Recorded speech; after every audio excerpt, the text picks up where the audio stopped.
Hello student, स्वागत है आपका एक और नए वीडियो में। आज हम महात्मा गांधी की फेमस बुक हिंद स्वराज की समरी को अच्छी तरीके से समझ रहे हैं।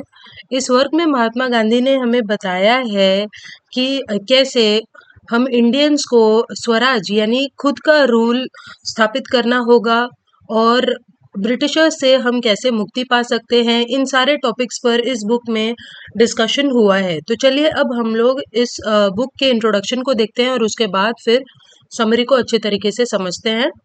तो हिंद स्वराज या इंडियन होम रूल इस बुक को महात्मा गांधी ने 1909 में लिखा था। और जैसे मैंने आपको बताया, इस बुक में उन्होंने अपने व्यूज बताए हैं स्वराज के बारे में, मॉडर्न सिविलाइजेशन यानी मॉडर्न सभ्यताओं के बारे में, मैकेनाइजेशन कैसे हर चीज मैकेनाइज्ड हो गई है, हर चीज के लिए आज एक मशीन उपलब्ध है, लेकिन उससे इंसानों के ऊपर क्या असर हुआ है, ये सब इन्होंने अपनी बुक में डिस्कस किया है। तो गांधी जी ने अपनी बुक हिंद स्वराज को ओरिजिनली गुजराती में लिखा था, अपनी मदर टंग गुजराती में उन्होंने लिखा था, लेकिन ब्रिटिश अथॉरिटीज ने इस बुक को बैन कर दिया था 1910 में, और इसीलिए गांधी जी ने फिर हिंद स्वराज को गुजराती से इंग्लिश में ट्रांसलेट किया एज इंडियन होम रूल। और ये जो वर्क था सबसे पहली बार पब्लिश हुआ था न्यूज़पेपर इंडियन ओपिनियन में। अब चलिए हम लोग इस बुक की समरी को और अच्छे तरीके से समझते हैं। तो हिंद स्वराज एक तरह का डायलॉग है, यानी जो पूरी बुक है उसे डायलॉग के फॉर्म में लिखा है, जिसमें एक कैरेक्टर है जिसे एडिटर कहा गया है, और ये जो एडिटर है वो शायद गांधी जी अपने आप को खुद ही बुला रहे हैं, यानी जो एडिटर हैं वो गांधी जी हैं खुद, और वो जो रीडर है उसके क्वेश्चंस का जवाब देते हैं ब्रिटिश कॉलोनियलिज्म के बारे में, कि कैसे ब्रिटिशर्स ने आकर अपनी कॉलोनीज बनाई हमारे देश में और धीरे धीरे अपने पैर पसारे और हमारे ऊपर कब्जा कर लिया। The emerging Indian nationalist movement, किस तरह से हम लोग मूवमेंट चला रहे हैं ताकि ब्रिटिश से छुटकारा पाया जा सके। The kind of civilisation that Indian should try to build, और वो ये भी डिस्कस करते हैं कि इंडियंस को किस तरह की सभ्यता की जरूरत है और किन चीजों से वो उस सभ्यता को स्थापित कर पाएंगे। तो गांधी जी अपनी बुक की शुरुआत करते हैं इंडियन नेशनल कांग्रेस को डिफेंड करते हुए। तो ये जो इंडियन नेशनल कांग्रेस जो पार्टी थी, ये वो नेशनल पार्टी थी जो सारे एलाइट इंडियंस यानी जो अमीर भारतीय थे उन सभी को साथ में लेकर आई थी, ताकि ब्रिटिश से इंडिपेंडेंस हासिल किया जा सके, मांगा जा सके। After the British split Bengal in half in 1905, Gandhi explains Indians began seeing themselves as a unified nation. तो जब बंगाल का विभाजन हुआ, स्प्लिट हुआ बंगाल का, उसके बाद से ही इंडियन समझ गए थे कि ब्रिटिश हमारा अच्छा नहीं चाहते, और इसीलिए वो लोग यूनिफाइड होने लगे सारे इंडियंस, और यूनाइटेड तरीके से वो एक पॉलिटिकल चेंज की मांग को उठाने लगे। Now Indians are demanding swaraj, तो इसीलिए इंडियन स्वराज मांग रहे हैं, यानी अपना खुद का रूल, अपना खुद का home rule. The reader mistakenly thinks that this just means kicking out the English. तो रीडर को लगता है तो इसका क्या मतलब हुआ, क्या इसका मतलब ये है कि हमें इंग्लिश यानी ब्रिटिशर्स को अपने यहाँ से भगा देना चाहिए, तब अपना रूल आएगा।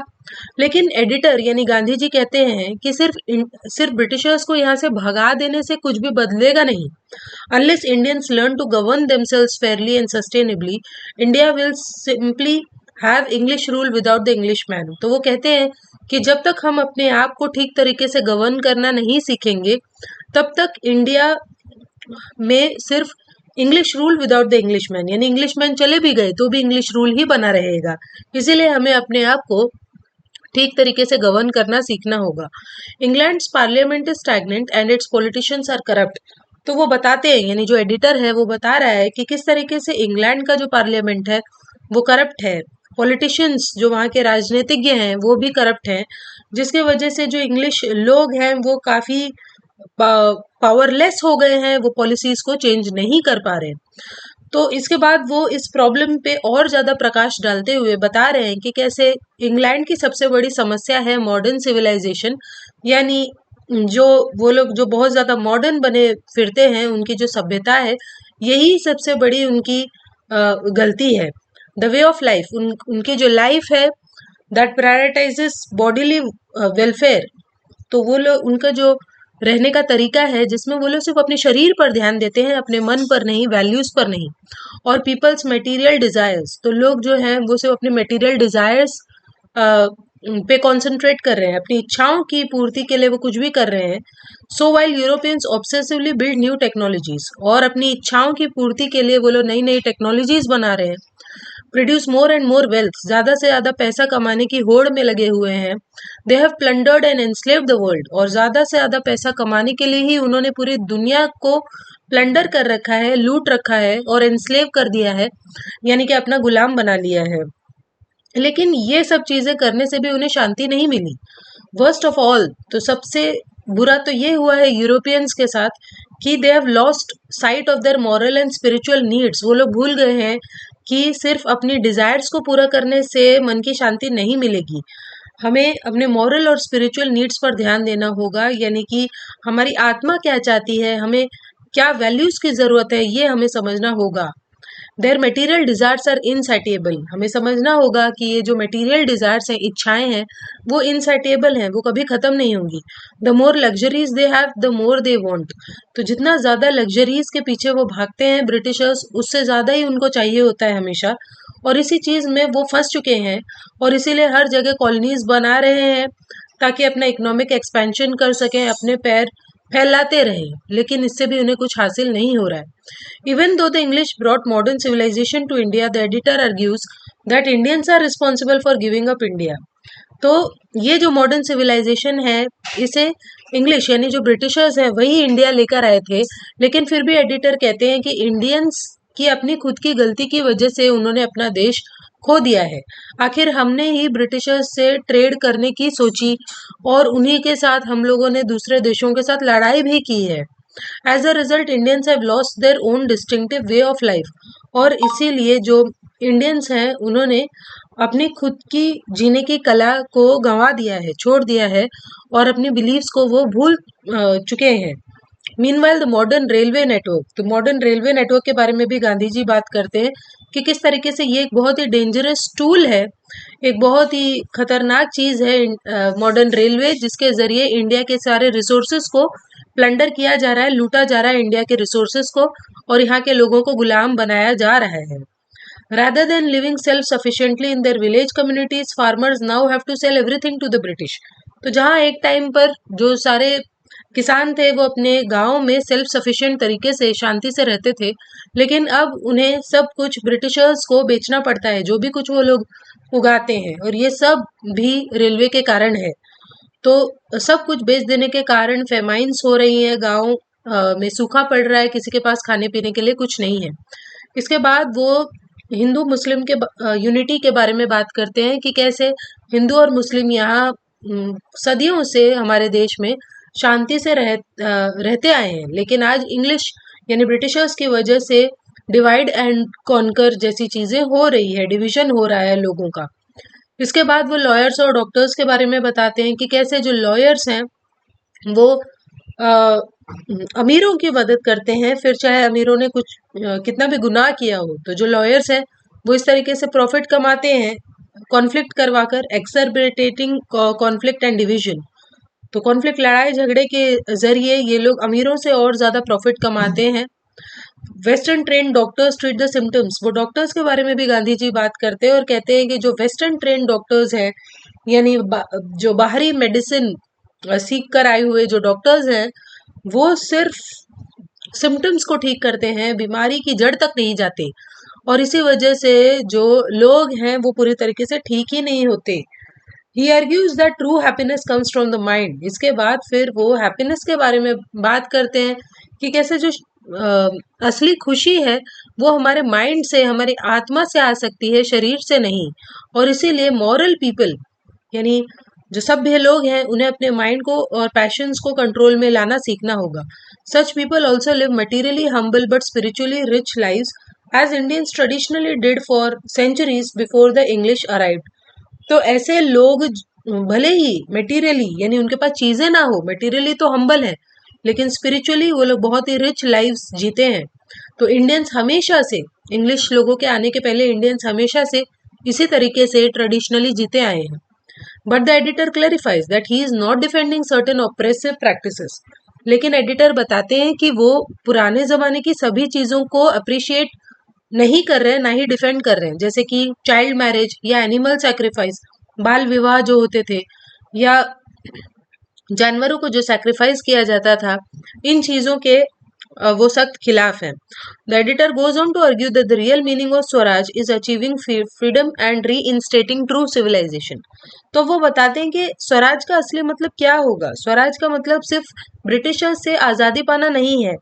स्वराज का मतलब है ट्रू सिविलाइजेशन, एक अच्छी सभ्यता कायम करना। This requires completely transforming the society, और ये सोसाइटी को ट्रांसफॉर्म करके होगा, सिर्फ इंग्लिश लोगों को निकाल कर नहीं। He uses the Italian reunification led by Garibaldi and Mazzini as an example of why violent revolt doesn't fundamentally change the system. इस इन सब चीजों का एग्जाम्पल देने के लिए गांधी जी हमें गैरिबाल्डी और मेज़िनी, जो कि इटालियन रीयूनिफिकेशन जिन्होंने करवाया था, उनका एग्जाम्पल देते हुए बताते हैं कि ये जो दो लोग थे जिन्होंने इटली का रीयूनिफिकेशन करवाया, जरूरी नहीं है कि वॉयलेंट रिवोल्ट से कुछ चेंज हो। इनफैक्ट गांधी जी कहते हैं कि वॉयलेंटली किसी भी चीज से, वॉयलेंस से यानी कि मारपीट के जरिए किसी भी चीज को चेंज नहीं किया जा सकता। Brute force, the editor concludes, can not establish a just government. तो वो कहते हैं कि ब्रूट फोर्स, सिर्फ ताकत के जरिए हम लोग गवर्नमेंट को बदल नहीं सकते। It would only lead to an escalating cycle of war and vengeance. उल्टा अगर फोर्स लगाई जाएगी, वॉयलेंस किया जाएगा, तो इससे सिर्फ लड़ाई, वेंजियंस, बदला, तो खून खराबा ही होगा, इससे कुछ बदलेगा नहीं। But petitions are also insufficient for creating a just government. लेकिन सिर्फ पेटिशन, सिर्फ रिक्वेस्ट करने से भी कुछ नहीं होगा, unless they are backed by action. इसीलिए हमें स्ट्रॉन्ग एक्शन लेना होगा, लेकिन एक्शन का मतलब वॉयलेंस करना बिल्कुल भी नहीं है। Only moral means can establish a moral government. तो गांधी जी कहते हैं कि इन सब का सोल्यूशन है मॉरल तरीके से काम करना। सिर्फ मॉरल तरीके से ही हम लोग मॉरल गवर्नमेंट बना सकते हैं। तो उसका उपाय है पैसिव रेजिस्टेंस, यानी रेजिस्ट तो करना है, ब्रिटिशर्स के खिलाफ तो जाना है, लेकिन पैसिवली, एक्टिवली या एग्रेसिवली नहीं। मारपीट करके हमें उन्हें रोकना नहीं है। हमें क्या करना है, हमें हर चीज रिफ्यूज करनी है, जो भी कुछ वो हमारे ऊपर जो भी कानून लगाते हैं वो हमें रिफ्यूज करना है। Refusing to follow the government's demand, government की डिमांड्स को हमें फॉलो नहीं करना है, उसे लेजिटिमेट नहीं मानना है। This passive resistance is grounded in the fundamental force of love और ट्रुथ। तो ये जो पैसिव रेजिस्टेंस है, वो एक तरह का ट्रुथ का फॉर्म है, सच्चाई का प्रकार है, और इस सच्चाई के जरिए पीसफुली, शांतिपूर्ण तरीके से हम लोग ब्रिटिश से छुटकारा पा सकेंगे। In passively resisting an unjust government, people must accept suffering and be willing to sacrifice themselves. तो अनजस्ट गवर्नमेंट को रेजिस्ट करने में लोगों को सफरिंग को एक्सेप्ट करना होगा, यानी जो भी प्रताड़ना मिलेगी उसे हमें एक्सेप्ट करना होगा। इनफैक्ट अपने आप को सैक्रिफाइस करने के लिए भी तैयार रहना होगा, ताकि कुछ अच्छा अचीव किया जा सके। The reader asks about the role that education and technology play in the independence struggle. इसके बाद जो रीडर है वो एडिटर से पूछता है कि एजुकेशन और टेक्नोलॉजी का क्या रोल होगा इस इंडिपेंडेंस की स्ट्रगल में। तो एडिटर बताते हैं कि जो वेस्टर्न एजुकेशन है, यानी ब्रिटिशर्स की एजुकेशन है, वो लोगों को सिर्फ फैक्ट सिखाती है, बातों को सिखाती है, उसमें कुछ मॉरल फ्रेमवर्क नहीं है, मॉरली कुछ भी सीखने के लिए नहीं है। So it is almost useless. तो ये ज्यादातर यूजलेस ही है जो उनकी एजुकेशन है। Similarly while European machines like mills lead to great wealth, that wealth all flows to Europeans. इसके बाद वो और भी मशीनों के बारे में बात करते हैं एडिटर, और कहते हैं कि कैसे यूरोपियन मशीन, जैसे कि मिल्स वगैरह, जिसमें मिल यानी कि चक्की वगैरह, जिसमें बहुत सारा काम हो सकता है, किसी भी तरह की मिल, उसके जरिए बहुत सारी वेल्थ कमाई तो जा सकती है। लेकिन ये जो सारी वेल्थ है, सारा जो पैसा है, वो यूरोपियंस के पास जाता है, और वो इंडियंस जो उन मिल्स में काम करते हैं उनको तो कुछ भी नहीं मिलता, और वो सिर्फ गरीब रह जाते हैं। Accordingly the editor concludes that Indian should embrace moral education and reject most western machinery. और इसीलिए एडिटर कहते हैं कि इंडियंस को अपनी देश की खुद की मॉरल एजुकेशन को एक्सेप्ट करना है, और वेस्टर्न एजुकेशन, वेस्टर्न मशीनरी को रिजेक्ट करना है। हालांकि कुछ चीजें ऐसी हो सकती हैं जो हमारे इंडिपेंडेंस मूवमेंट में हमारे काम आएंगी, जैसे कि प्रिंटिंग प्रेस। इसके बाद फिर गांधी जी कंक्लूड करते हुए पॉलिटिकल प्लेटफॉर्म बताते हैं कि अभी पॉलिटिक्स में फिलहाल उस समय क्या चल रहा था, तो वो कहते हैं well moderates try in vain to petition the British extremist propose a dangerous armed rebellion.